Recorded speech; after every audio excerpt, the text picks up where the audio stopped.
मई 2018 में जज़ीरा नुमा अरब पर कुछ अजीबो-गरीब हुआ। एक बड़ा समुद्री तूफ़ान रोबुल खाली रेगिस्तान के ऊपर से गुजर गया।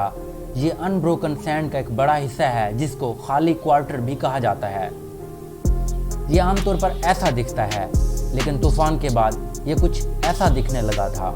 तूफ़ान के बाद टीलों के दरमियान झीलें बन गईं। ये सहरा 20 सालों में पहली बार पानी से भर गया था।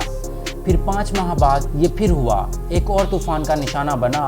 अगले साल के दौरान ताकतवर तूफ़ान बहरे अरब से निकलते रहे, इस तादाद पर जो दिहाइयों में नज़र नहीं आती थी। इससे पूरे खित्ते में आमतौर पर खुश्क इलाकों में तबाहकुन सैलाब आया, लेकिन ख़ास तौर पर यहाँ यानी मशरकी अफ्रीका में। आज इन सैलाबों का पानी कम हो गया है, लेकिन इन्होंने एक मुख्तलिफ किस्म की तबाही पीछे छोड़ दी है। लाखों टिड्डी दल। ये सहरा की टिड्डी है। ये एक ऐसी टिड्डी की किस्म है जो शुमाली मगरबी अफ्रीका से लेकर मगरबी एशिया तक इस इलाके में रहती है। आमतौर पर सहरा की टिड्डियाँ अपना ज़्यादातर वक्त तन्हाई में गुजारती हैं, जिसको सोलेटरी फेस कहते हैं। इसमें वो दूसरी टिड्डियों से सिर्फ और सिर्फ मेटिंग के लिए ही मिलती हैं, लेकिन अगर मौसम में तब्दीली आना शुरू हो जाए तो ये बड़ी तब्दीली का बायस बन सकती है। अगर आमतौर पर खुश्क इलाका पौधों से गैर मामूली तौर पर सरसब्ज हो जाता है, जैसा कि भारी बारिश के बाद होता है, तो ये कीड़े वहाँ जमा होना शुरू हो जाएंगे। ये अचानक हजूम एक हार्मोन को मुतहरिक करता है और टिड्डी जिस्मानी और जहनी तौर पर दोनों तरह से तब्दील होना शुरू हो जाती है। इसकी इब्तिदा रंग में शिफ्ट से होती है।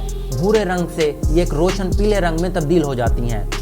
इसका जिस्म सिकुड़ जाता है और इसकी बर्दाश्त में इजाफा हो जाता है, जो इसे उड़ने के लिए बेहतर बनाता है। इसका दिमाग भी बढ़ जाता है, और जो चीज़ बढ़ जाती है वो है इसकी भूख। इस हालत को ग्रिजेरियस फेस कहा जाता है। इस फेस में वो खाते हैं और नस्ल बढ़ाते हैं। अपने अंडों को नम मिट्टी में छोड़ती हैं, और जब बच्चे अंडों से निकलते हैं तो वो हॉपर बैंड्स कहलाते हैं। ये करोड़ों ना उड़ने वाले पर इकट्ठे रहने वाले कीड़ों का एक झुंड होता है। आखिरकार इनके परों की नशोनुमा होती है, और जब वो उड़ान लेते हैं तो इनको रोकना तकरीबन नामुमकिन होता है।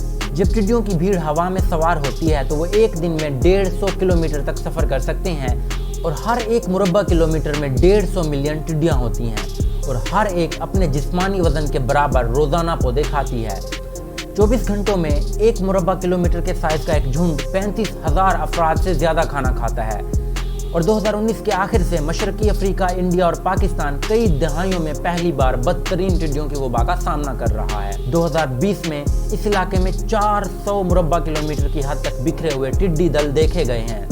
ये न्यूयॉर्क शहर के हुजूम से 3 गुना ज़ायद कीड़ों की भीड़ है, जो लाखों अफराद की तादाद के बराबर खाना खाने की सलाहियत रखती है। इनकी वजह से हवाई जहाज़ों को अपना रास्ता मोड़ने पर मजबूर किया गया है। 5 लाख एकड़ खेतों का खात्मा हो गया है। लाखों लोगों को ग़िज़ाई किल्लत और कहत का सामना करने का ख़तरा पैदा हो गया है। फरवरी में पाकिस्तान ने टिड्डी दल पर इमरजेंसी का ऐलान किया। मई के आखिर तक यह टिड्डी दल 1962 के बाद पहली बार शुमाली हिंद के इलाकों तक पहुंच गई थी, और इनके पीछे सबसे बड़ा अंसर मौसम है। जब मौसम इनके हक में होता है तो टिड्डी दल बहुत तेज़ी से बढ़ती हैं। हर नई नस्ल के साथ आबादी 20 गुना बढ़ जाती है। लिहाजा अगर आमतौर पर खुश्क जगह तवील अरसे तक गीली रहे तो इनकी आबादी एक तरह से फट पड़ती है, और मुहक्किकीन के ख्याल में इस बार ऐसा ही हुआ, जिसका आगाज़ 2018 के तूफ़ान से हुआ। बारिश की गैर मामूली मिकदार के सबब पौधों की एक गैर मामूली मिकदार पैदा हो गई, जिसकी वजह से नए टिड्डियों की एक गैर मामूली तादाद पैदा हो गई। गैर मामूली तौर पर गीले सहरा में यहाँ टिड्डियों की नस्ल बढ़ी, जो आसपास के इलाकों में दाखिल हुई। इस साइज़ के टिड्डियों की भीड़ लाने के लिए एक बड़ा तूफ़ान काफ़ी नहीं है। इसके लिए तूफ़ानों का सिलसिला चाहिए है, ऐसी कोई चीज़ जो इस इलाके में वाकई बहुत कम होती थी। लेकिन बदकिस्मती से ख़राब मौसम जो नायाब होता था, अचानक मौसमियाती तब्दीली की वजह से आम होने लगा है।